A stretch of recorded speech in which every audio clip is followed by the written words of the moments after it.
Yeah. Okay. So,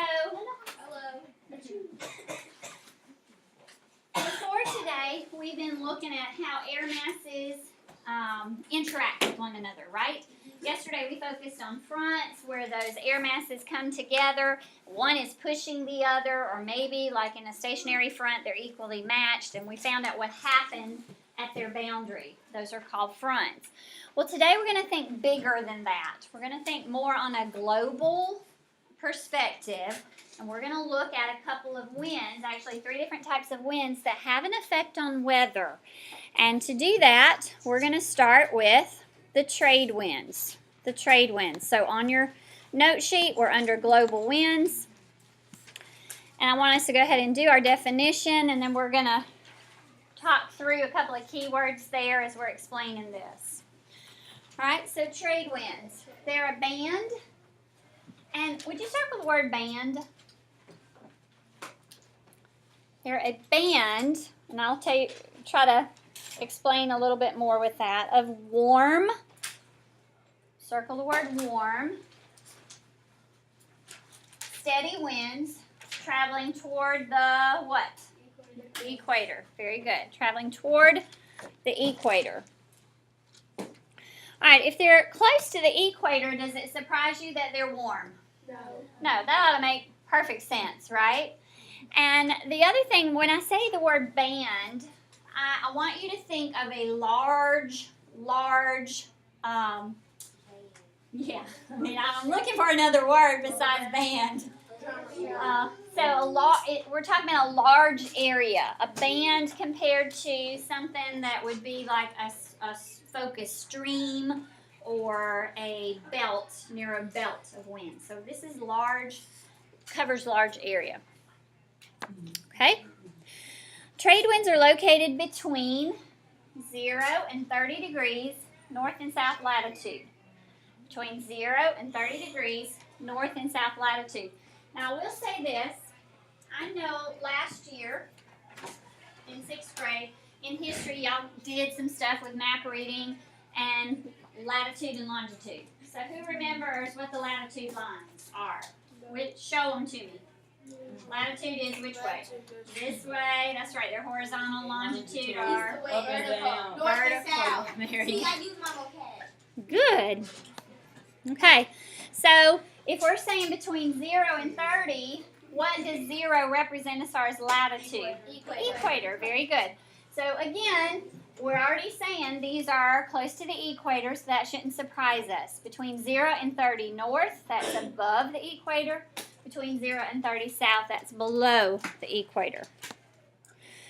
Okay, so I want us to think back now to what we've been talking about with warm air rising and cold air sinking. Okay, who in here is a baseball player? Do we have any baseball players in the room? I used to. You play baseball right now? When I was DJ? like 6. Come here. Okay, notice that I'm calling someone up to do this who has some sports ability because I do not. And I have not a baseball, but I have a golf ball because we're a golf family. I don't only have baseballs, we have golf balls. So hold that for me. So, what I want to do is let this ball represent our air molecules, okay? And we have said that warm air does what, everybody? Rises, and cold air does what? Sinks. So we have this whole cycle of warm air moving away from the surface of the earth. Then it cools down and it sinks. Warm air rises, cold air sinks. Warm air rises, cold air sinks. Take the ball, DJ, and just throw it straight up. What? Why are you catch it? Okay, so when he throws it up, that represents warm air rising. Throw it up again. And when it comes back down, that represents cold air sinking, right? Now you notice, for the most part, DJ throws it up and it comes straight back down, right? For the most part. Now, that's what warm air does. It rises and sinks. But let's think this through. If that's all that was happening, and remember, remember, warm air rising, cold air sinking, that's convection current. Everybody say convection current. Convection current. One of our vocabulary words, right? If that's the only thing that happened, then wind, the way we think about it, would not go this way. It would go this way, right? It would go up and down and not left, right, or right to left. But we know that's not true. I mean, not saying we don't ever get updrafts for wind, but for the most part, wind is this way, lateral, not vertical. So, what is it then that makes that wind move east to west or west to east? So throw it up one more time, DJ. Okay, that's warm air rising, cold air sinking. But is our Earth static? Does it stay put? No. What is our Earth doing? It's rotating around its axis. It's rotating, okay? So, basically, what we're saying is as that warm air rises, the Earth is also turning, right? Which way is the Earth turning? Right. Toward the west or toward the east? Never east. Toward the west. Toward the west. The west. Cause it's spinning like this. Because around it the rises sun. in the east and sets West. west. What rises in the east? Oh, so that means we become Which way does the Earth spin? Toward the east, okay? So it spins this way. Let's imagine that that's east and that's west, okay? So while warm air is rising and cold air is sinking, our Earth is also spinning. Our Earth is also spinning, right? Or rotating around its axis. So, not only do we have warm air rising, cold air sinking, but let's imagine, okay, this time, where's my ball? What did I miss? Okay. This time, as DJ throws the ball up and down, what I'm going to ask him to do, we're going to let him throw it up right here, but then he's going to move to the what? Right. East, to the east. Okay? So do that. Did you do it? Okay. Well, this isn't quite going the way it went in some of my other classes. Let's try this again, DJ. Okay. No, don't. When he's standing still and he throws it up and catches it, he doesn't have to move to catch it, does he? Okay? Throw it up, move, and then catch it. Oh. You can't blame him. That is. Okay, now, did you notice what he had to do? Did you notice what he had to do? Yeah.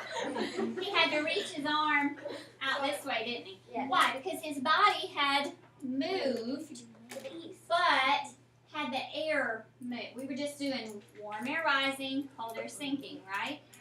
But it appears while the warm air is rising, cold air is sinking, because he's moving, that the air has changed position.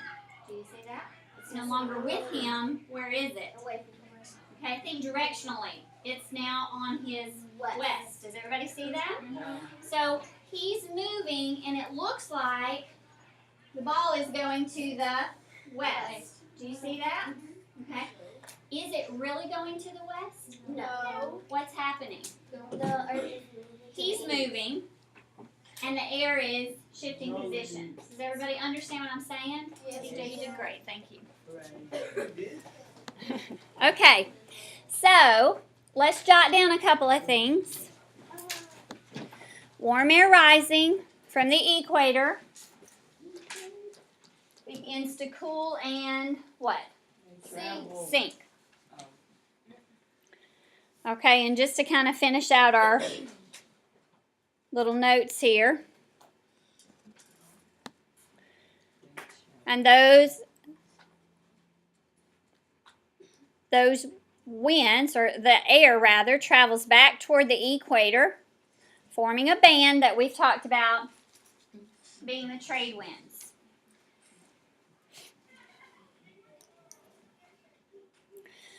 But here's where I'm trying to get us. It seems that these bands travel from east to West. west. Okay, so let's look at it as a picture again not with DJ and the ball, but let's look at it on our picture on the board. We said the earth is spinning this way, right? Yes. So if I mark the spot right here, and I said, okay, we're going to have warm air rising here. While that warm air is rising, what is the earth underneath it doing? Shifting to the east. So as the cool air comes back down, it's going to come back down a little bit further west. Yes. Does that make sense to everybody? Yes. So it appears that the wind is going from the east to the west. Does everybody get that? Okay. Now, not only is the earth spinning, and by the way, that's called the Coriolis effect, where there's a shift because of a movement. Not only is that happening, but also the surface of the earth is kind of curved, isn't it? It's not perfectly flat. So because it's not perfectly flat, not only do we have the warm air rising, cold air sinking, but it also creates kind of a curve to the way the air moves. So it goes from east to west this way because the earth is spinning this way. But it also creates kind of this curve to it as it's moving. Now, to me, that looks a lot like the bottom of a circle. Do y'all see that? Yeah. You see that? If I continued the wind movement, this is our 30-degree latitude. Here's 0 degrees. What happens at 30 degrees? Does the wind just go, oh, we're at 30 degrees. Let's stop right here. No, it goes around. What does it do? It just continues, doesn't it? So if it continues, what do you think is going to happen? It's gonna go Above 30 degrees, it's going to start coming back down. the other direction, isn't it? So here, it's going from east to west, but when you get to 30 degrees above there, it goes from west to east. Does everybody see what I mean? Okay, so we're going to talk about what this band is above 30 degrees in a second, but let's recap what we know now about the trade winds. Now, if I were you and I was having a vocab quiz tomorrow, there would be a couple of key things I would want to know about trade winds. Hint, hint, hint. Okay, here they are. What do we need to know about trade winds? You might want to highlight, mark, circle, whatever. Wide bands, they're wide. Okay, that's the key. I'm not talking about a narrow strip.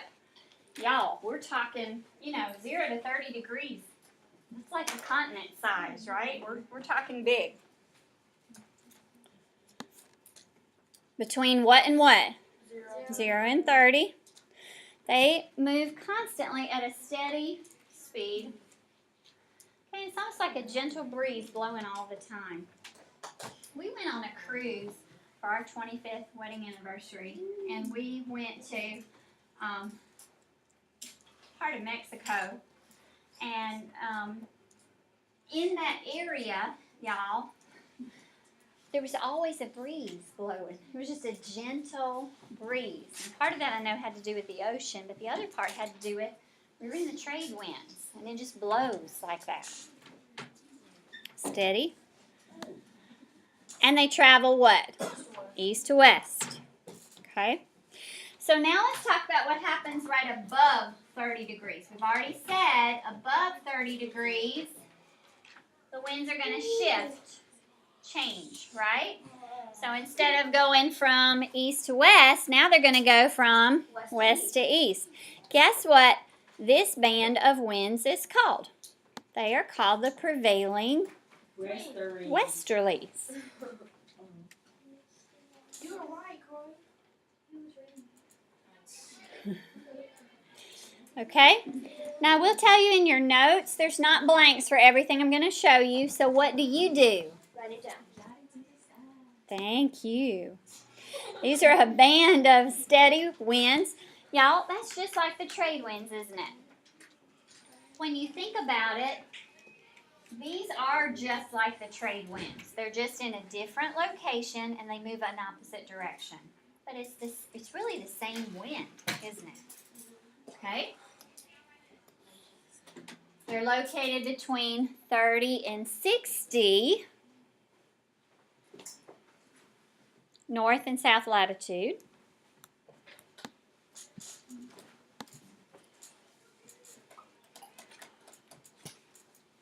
Okay, so let's think about this.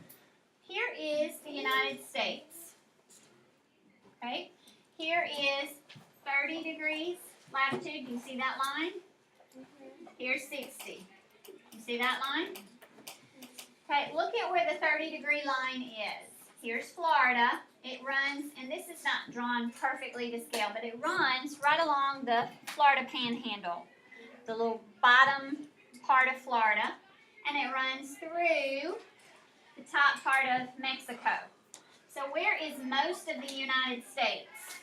Above or below? Above. So where is most of the wind from the United States generally moving? From west to east.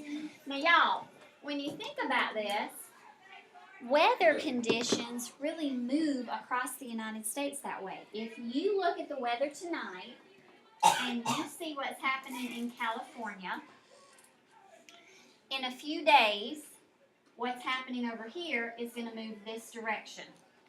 Why? Because Follows the wind. It follows the wind. That's exactly right. The prevailing westerlies pushes weather across the United States from west to east. That's our general pattern for weather. And again, notice I said general pattern for weather movement. Are there exceptions? Absolutely. Okay, so on your notes, I don't think it says it exactly like this, but I want you to definitely put it down that this wind pushes our weather from west to east. Jordan, I don't see you writing anything, honey. Feel free to stand up, baby, if you need to. It's okay. All right, so here's another way to think about this. How many of you have ever flown in a plane before? Nope, never will. Okay. And what airport did you fly out of? New Orleans or Jackson? Okay. Anybody ever flown out west? Flown towards west? Okay. Where'd you go? California. California. Where in California? Disneyland. Okay. Did you fly into, is that close to Los Angeles, LAX? Well, I think it's a little Or more is it? northern. Okay, I want to say it is close to that airport because about, 10 years ago, my husband and I went out to Los Angeles and we flew into the LAX airport. When you get your airline ticket, one of the things that it'll tell you on there is not only where you're going, but how long it takes you to get there. And it'll say it takes you 4 hours and 25 minutes, okay? Your total flight time. What was interesting was our flight time out to California was about 15 minutes longer than our flight time back from California. And I'm thinking, what? Does it really take that much of what is he going a different route? What is happening? Can anybody, well, here's what I want you to do. Talk about that with your table group for a minute. Why did it take longer? And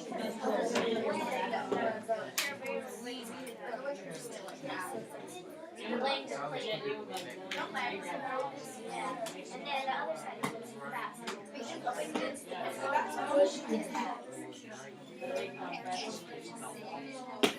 Okay, so what do you think? Anybody have an idea? Why does it take longer to get from Jackson's airport out to LAX than it takes to get from LAX back to Jackson? Do you have an idea? You mean LAX? The airport is called LAX. Jacob, why? Because on the way there, where the plane would have to push against the westerlies, and on the way back you could ride the westerlies. That's exactly right. If you ever stuck your hand out a car window when the car is moving, now I'm not recommending this, but you know you've done it. Okay? And done this number. And you thought you were being cool. But if you didn't do this number, it's a good thing the video can't actually see me because they would think I was really crazy. But you can't do this number. But if you've ever taken your hand and just held it straight out, the wind is going this way, but the car's going this way, right? And you feel some force that opposes. It's a frictional force. And that's why it takes longer to get out there because you're flying against the wind. Now, yes, the prevailing westerlies. There's actually another wind we're going to talk about in just a second that can be used to help pilots in transportation to make you go faster. But obviously, coming back, you're going to be flying with the wind, so it should take less fuel, and you should be able to get there faster. All right. So is everybody good on that? Yes. All right. Last one we're going to talk about. The last one is the jet stream. Raise your hand if you've heard of the jet stream. Heard anything about it? Somebody earlier today said, isn't that trail that's behind the plane when you see the plane in the sky? Yes. Y'all know what I'm talking about? And you know what? It really is kind of similar to that, but it's a bigger thing than that. You know how after the plane goes by, the white behind it trails off? And that's really not a wind. Okay, so let's think about what the jet stream really is.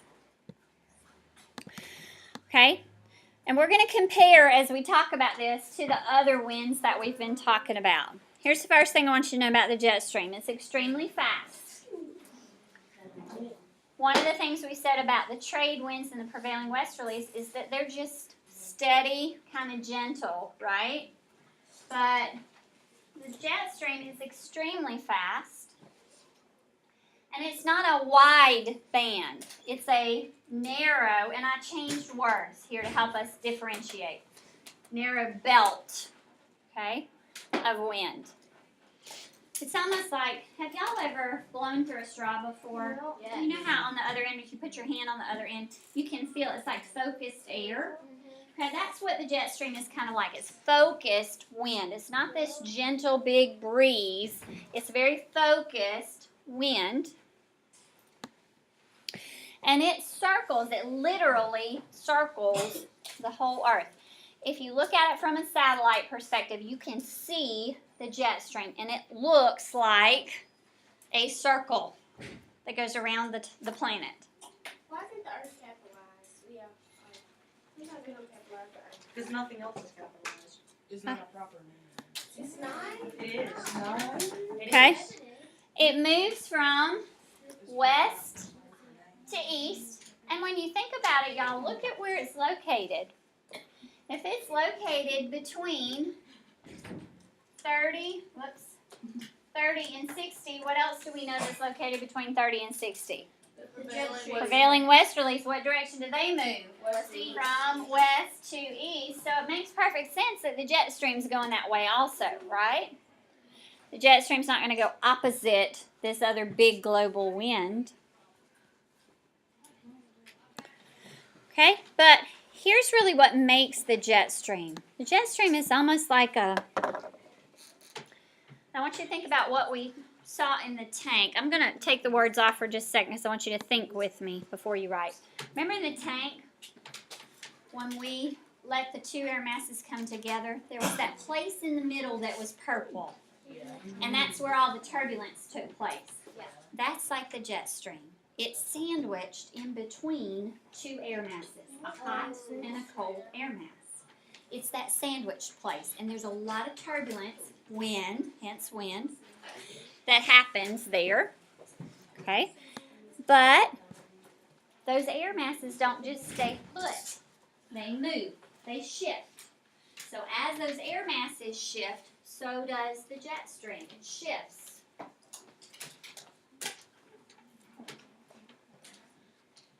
up and down between warm and cold air masses. So let me show you a little bit of couple of map images so you can see what I'm talking about. I don't have satellite images here yet, but here are some map images. So if we looked on the map today and we looked a week from now, would the jet stream be in the exact same location? No. Probably not. It's going to be moving because our air masses are moving. Okay, so look at this map. Okay, this light blue line represents the jet stream. Now you notice it's not just a real smooth straight line, is it? And again, that's because those air masses are moving and interacting with one another. One thing is for sure though, above the jet stream, you always have colder air. Below the jet stream, you always have warmer air. Okay? But now think about it. Look at Edmond, what is that?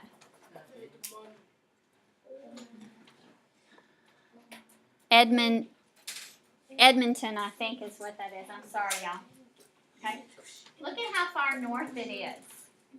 Okay, let's compare Edmonton and Toronto. Toronto's farther south. Which one do you think is experiencing colder temperatures? Edmonton or Toronto? Talk about that with your table group.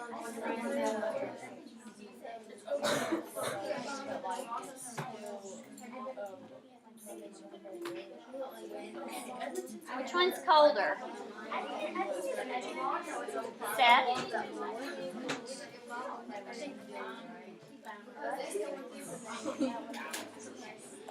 Okay, so tell me what you think. Which one is colder, Edmonton or Toronto, and why do you think that?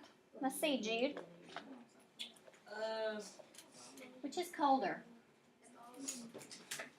Edmonton, because jet stream is running right next to it. Okay, so let's think about it. If this is Edmonton, right here, and this is Toronto.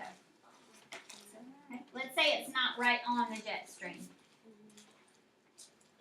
It'd be colder because it's farther up north. Okay, that's what most of us think, right? The farther north, the colder. But let's look at the position of the jet stream. What's happened here, cold air is pushing down. What's happening here? Warm air is pushing up. So we actually have a warm air mass that has moved higher and a cold air mass that has moved lower. Do you see that? Yes, ma'am. So which one is actually colder? Toronto. Toronto. Even though it's further south, it's above the jet stream, which means it's in the cold zone. And this is below the jet stream, which means it's in the warmer zone. Okay? Now, again, the jet stream does not stay put. It moves. So here's a couple of other possible positions, and it changes, okay? Notice the arrows. We're showing it going from west to east. And here the jet stream has dipped way down and covered most of the United States. So most of the United States is going to be very cold. Look at this one. Once again, we've got a bump up of the jet stream and a bump down. So if I'm asking you to compare Atlanta and Wichita, Atlanta and Wichita, which one do you think is experiencing colder weather? Talk about that with your table group. Atlanta. Oh, yeah.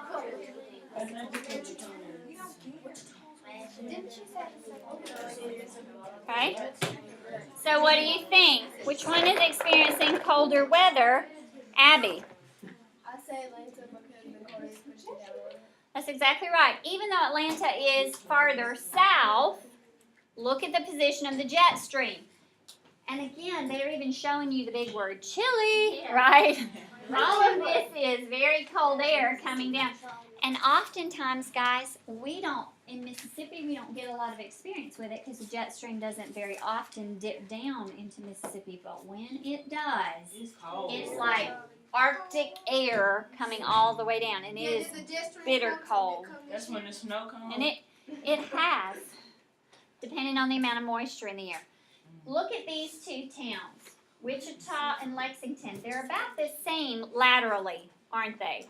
But again, we can't say that they have the same temperature because one is below the jet stream, one is above the jet stream. Are we good? Jacob, you've been so patient. Thank you. So would that mean that if the two air masses that are pushing on the jet stream are at a stationary front, then that would mean that the jet stream will be completely straight? Not necessarily completely straight. I don't know if you can tell right here. This is actually a stationary front. What it means when you see that stationary front is that the warm air is pushing up and the cold air is pushing down like we're arm wrestling with equal strength. It's just not moving. So that might keep the jet stream there for a while. Okay? So hypothetically, the jet stream could one day be completely straight. Yeah, I mean, if those air masses just went like that, sure. And here you see, I mean, right here, Jacob, this is kind of straight, isn't it? So you don't have to get all this weird motion. It could be straight. It really just depends on how those air masses are connecting with each other. Okay, we're going to take a booty break. I need you to pair share through your 3 global wins. Go.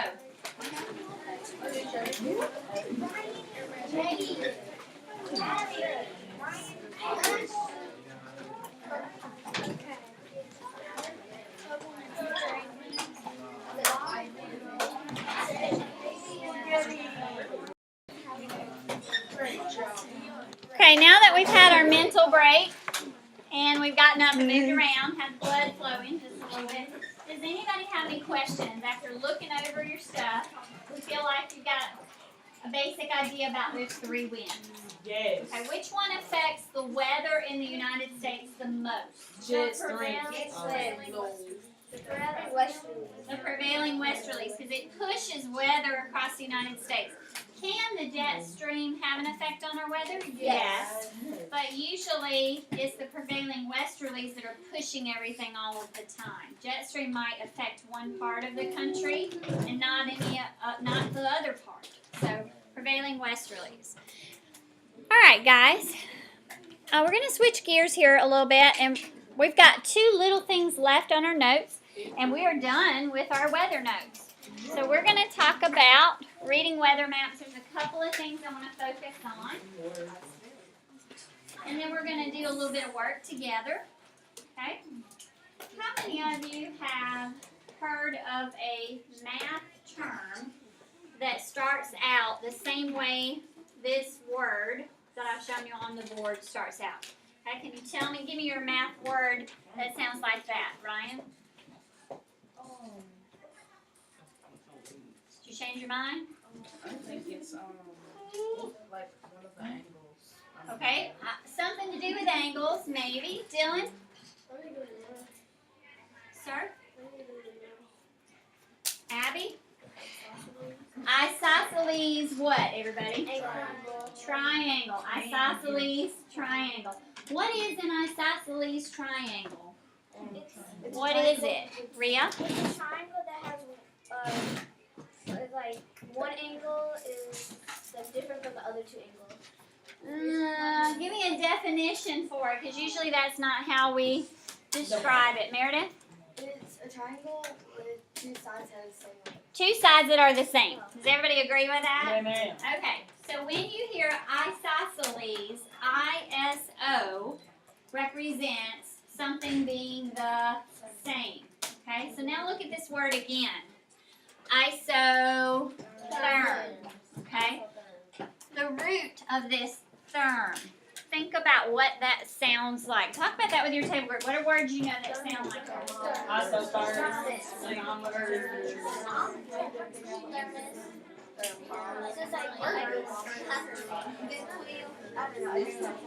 So I think this makes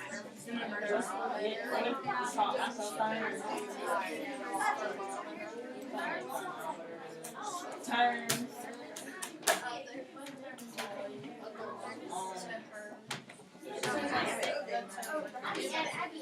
Okay? Give me a word that has therm in it. Give me a word that has therm in it, Croy. Thermometer. Thermometer. Tavia? Thermal. Thermal. As in? Thermal cups. Or the thermal shirts. Yes. Okay. And give me another one. Thermos. All of those have something to do with heat, don't they? I said thermal. It's okay. I knew what you meant. So, iso means something the same. Therm has something to do with heat. Or if you think about thermometer, temperatures, right? Same temperatures.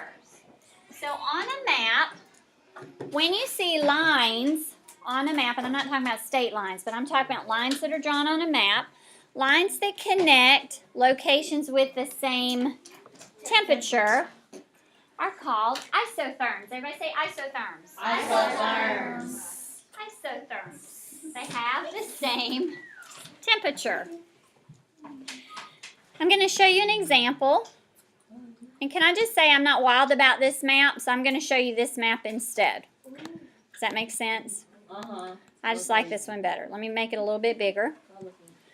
Okay? And yes, it's colorful, but what we want to focus on are the lines. Okay? And the lines themselves have some temperatures on them. This one says 80. This one says 75. This one says 70, 65.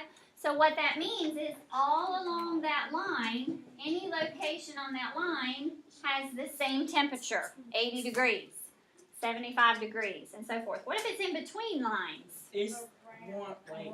It's It's gonna be between the two. in between the line above and the line below, right? Those are isotherms. Everybody say isotherms. Isotherms. Okay? There's another line that you sometimes see on maps, and they're called isobars. Write that down. Isobars. That sounds like ice cream bars. Yep, totally does. Isobars. Now, if isotherm means same temperature, and we got therm from thermometer, can anybody guess what isobar comes from? Because it means the same something, right? Anybody have an idea? Okay, Jacob? Air pressure. How did you come up with that? Bars sounds like barometric pressure. Yes, very good. And actually, we use a barometer to measure air pressure. Tomorrow I'm going to show you a barometer, and we're going to work with it a little bit. But isobars are lines that connect locations with the same air pressure. Very good. Now, if BAR did not just get you thinking barometer, then we need to write that down. And I figured it wouldn't. So, I was thinking about bars on my phone. yeah. So barometer, and again, Tavia, I love that you want to add to the conversation. I just want to ask you not to blurt out, honey. Raise your hand, please. Use our classroom procedures. Barometer, an instrument that measures air pressure. Okay? So I'm going to show you two little pieces of two different maps. Here's the question I have for you. How can you tell when you look at these that these lines are isobars and not isotherms? Okay, talk about that with your table group. How can you tell?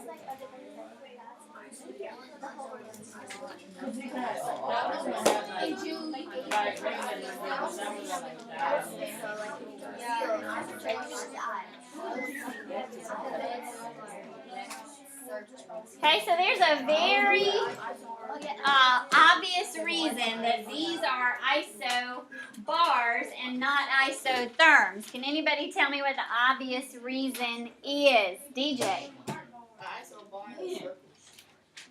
Okay, well, you know what?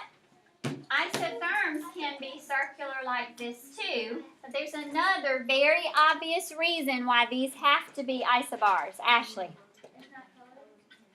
Good guess, but no, they don't have to be colored if they're isotherms. They can just be regular lines like this. Hudson? One has 1,000 degrees on it.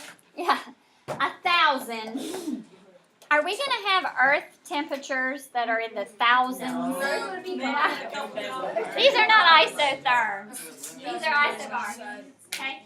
Now, think about this just a second. Listen please, all of our air pressures that we've been recording have been like 30 point something. Do you remember that? Yes. 30 point. We had one that was 29 point something, but all the rest that we did were like 30.33, 30 point. What was today's? 30.13. That's way different than thousands, isn't it? But look up here. Just like temperature has different units, Celsius, Fahrenheit, Kelvin, so do pressures have different units. Inches, atmospheres, millibars, okay? So this is just it's a different unit. And these are millibars, which is what is very common for reporting hurricane conditions. And you can see with these large numbers, very small changes in pressure really easily compared to looking at everyday pressures that we report out to the hundredths place, okay? So, they work the same way though. Take a look at the one in white. If I picked this letter C and said it was this point right here, oops, sorry, right here, you get a different pen color. But this is point C. Anything along this line would have the same pressure as that point. Does everybody see that? So as long as it's on the line, it's got the same pressure as everything else on the line. Okay, those are isobars. Everybody say isotherms. Isotherms. Isobars. Isobars. Okay. We have finished our notes, so we're going to switch gears. Get out your weather map packet. So it's gonna be 82. Now, if y'all remember, we were just a little bit behind our other classes because we had that day where we had the auditor, right? So the way I did this in another class, I'm going to do it differently in your class just to try to get us caught up. All right? Are we good? All right, take your handout, and there are 12 different maps. I want you to flip it over to the very back where it says map 11 and 12. Does everybody see that? Yeah. Map 11 and 12.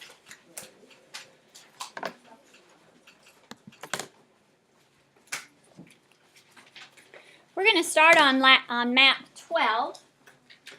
But either map 11 or map 12, both of them you can already tell have to do with what? Temperature or pressure? Pressure. Look at those numbers. Those are definitely pressure numbers.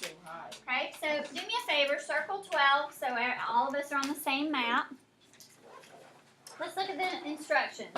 Draw the isobars on the map and label them with an H for high and L for low. Okay? So if we're going to draw the isobars, we want to connect places that have the same pressure. So let me show you one place to start. My eye automatically just goes to this group of 1024s. Do y'all see that? So I'm going to pick one, put my pen in the middle, and I'm just going to connect them. There's an isobar. All of those places have the same pressure. Did everybody see what I did? Let's move outward. You'll notice surrounding there we've got 1020. So let's connect all of them. Now, does it have to be an exact circle? No. No, it may not be an exact circle.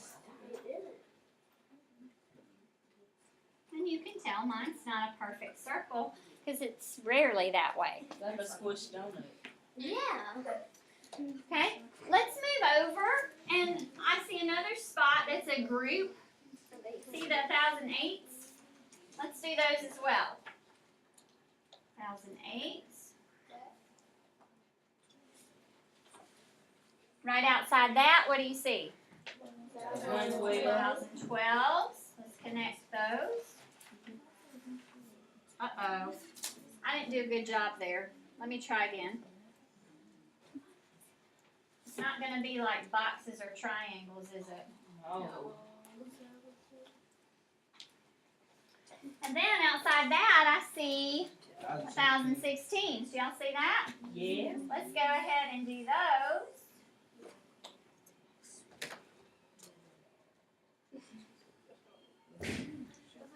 Okay, when I get right here, I really don't know what happens above the United States. I'm just going to guesstimate. Yes. Guesstimate. Guess and estimate where there's some right there. Okay. And I also see some 1,016s over here on the California side.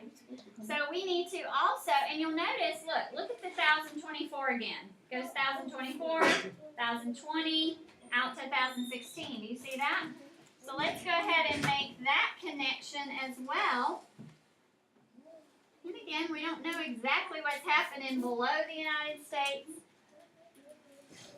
Guesstimate. We are guesstimating, yes. Odds. All right, so now we're going to have to figure out which one represents our high and which one represents our low. Which one? The one on the left or the right is the high, and which one is the low? Meredith's hand's already up. What do you say? The left is the high Why? because like the numbers 120 and 124 and 116 are higher than 108 and 112. Okay, and what I'm thinking is, look in the center of that one. You've got 1,024. What does it do as you go out? Extend. It goes Cooler. down in pressure, doesn't it? So that means this is the highest pressure. Do y'all agree? Yes. What color do you use for H's? Red. Blue. What color? Blue. Okay, so this one's the low. Why? Because it has lower. Lower pressure. What color are the lows? Red. Red. Now, here's a thought question. Oh my word, we actually have to think. Notice that the high and the low, guys, are pretty similar laterally, aren't they? So if you had to predict which one, the high or the low, would you expect to be experiencing lower temperatures? I want you to discuss that with your table group. Which one would you expect to be experiencing lower temperatures?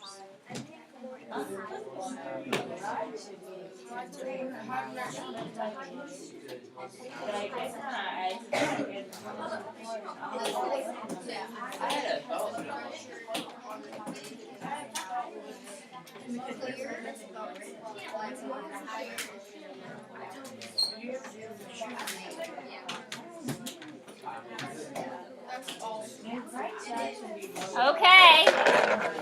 Can't hide from the bucket. You've had a chance to discuss. Now I'm going to ask you to tell me which one is experiencing the lower temperatures. We're going with Miss Ashley. It's gonna be the higher one because it has lower weather. And if the colder weather, the higher the pressure. I'm so glad she said that. What do we know about high pressure, everybody? Right. High pressure means lower temperatures. Why? Because cold air sinks. It's going to create higher pressure. Very good.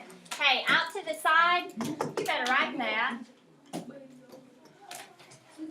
All right, here's how we're going to wrap up because we don't have enough time for everybody to do all of Math 11. So here's how we're going to handle it. Table 1. You guys are going to do question 1 for this part for Math 11. Table 2, y'all are going to do Jackson. Table 3, y'all are going to do Carson. Table 4, y'all are going to do Montgomery. Table 5, you're going to do Austin. Table 6, Lincoln. Table 7, Augusta. Okay, now, hey, everybody pencils down. I don't want you working yet. Let me have your eyes. This group has the easiest job. Okay? And this group has the easiest job because Jackson is pretty obvious of where it's located for us, right? But the rest of you, if you do not know where your city is, you've got a PED, personal electronic device. Look it up, because watch.